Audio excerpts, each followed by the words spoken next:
Question number दोस्तों first, starting up a new venture with A new ideas is called entrepreneurship. एक नए विचार के साथ एक नया काम शुरू करना उद्यमिता कहलाता है। राइट, बिल्कुल सही। तो मैं आपको बता देता हूँ, यदि आप कोई भी नया काम कर रहे हो, उसमें पैसे लगा रहे हो और रिस्क हो उसमें, तो वो उद्यमिता कहलाता है। जैसे कि यदि आप छोटा काम करो, जैसे कि कोई रेस्टोरेंट खोल ले हो या कोई बार्बर की दुकान खोल ले हो या आप ब्यूटी पार्लर ही चाहे क्यों ना खोल ले हो, तो आपको जो भी कोई काम है वो उद्यमशीलता कहलाता है। यदि कोई विचार के साथ नया काम करना चाहते हो आप, तो दिस इज बिल्कुल right. Question number second, entrepreneurship is an opportunity to create wealth. उद्यमिता धन पैदा करने का एक अवसर है। Right, yes, true. बिकॉज उद्यमिता से आप काफ़ी अच्छे पैसे कमा सकते हैं। यदि आपका काम अच्छा चल जाता है, आपका बिजनेस चल जाता है, तो काफ़ी अच्छा धन पैदा कर सकते हैं। तो दिस इज ट्रू।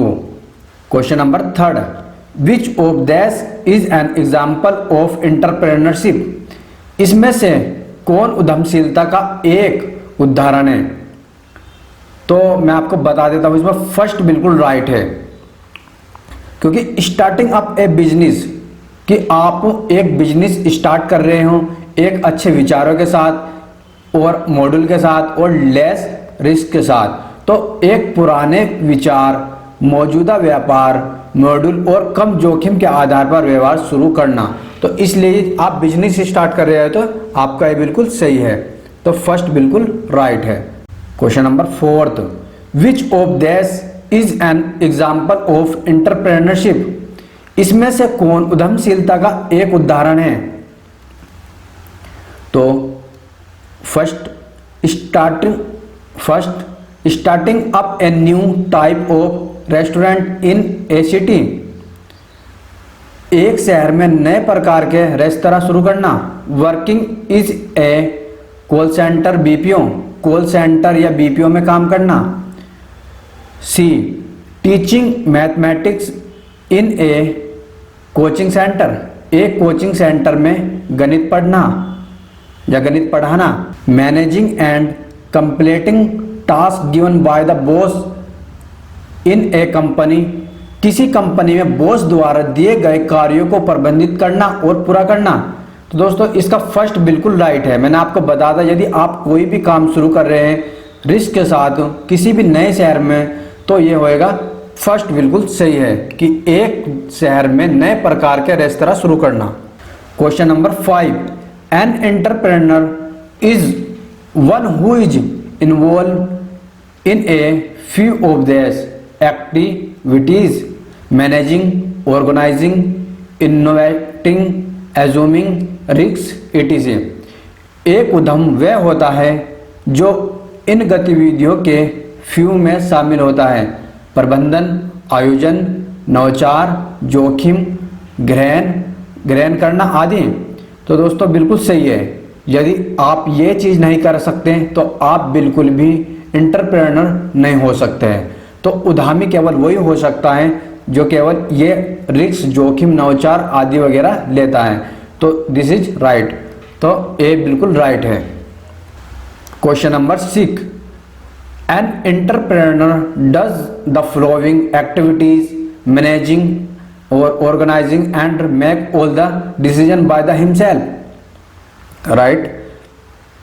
एक उद्यमी निम्नलिखित गतिविधियां करता है: प्रबंधन, आयोजन और सभी निर्णय स्वयं करता है। यस, यदि वो डिसीजन नहीं लेगा तो फिर किस प्रकार का उद्यमी कहलाएगा? तो ए राइट, ये बिल्कुल राइट है। Question number 7, an entrepreneur is a person who take less risk, avoid entrepreneurship. तो एक उद्यमी वह व्यक्ति होता है जो कम जोखिम लेता है, प्रयोग से बचता है नहीं, क्योंकि उद्यमी का काम ही जोखिम लेना है और प्रयोग करना है। तो ये बिल्कुल फॉल्स है। Question number 8, A successful entrepreneur can become rich very fast. एक सफल उद्यमी बहुत तेजी से अमीर बन सकता है। दोस्तों ये तो बिल्कुल राइट है, क्योंकि अगर आपका कोई भी बिजनेस सक्सेसफुल हो जाता है तो फिर आप बहुत जल्दी से अमीर बन सकते हैं। तो A right, true. Question number 9, all people who start up business based on a new ideas are always successful. एक नए विचार के आधार पर व्यवसाय शुरू करने वाले सभी लोग हमेशा सफल होते हैं।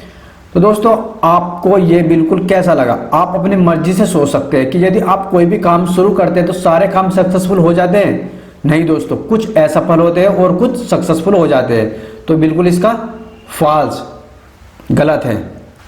Question number 10, 92% of the startup are successful within the first 3 year of starting.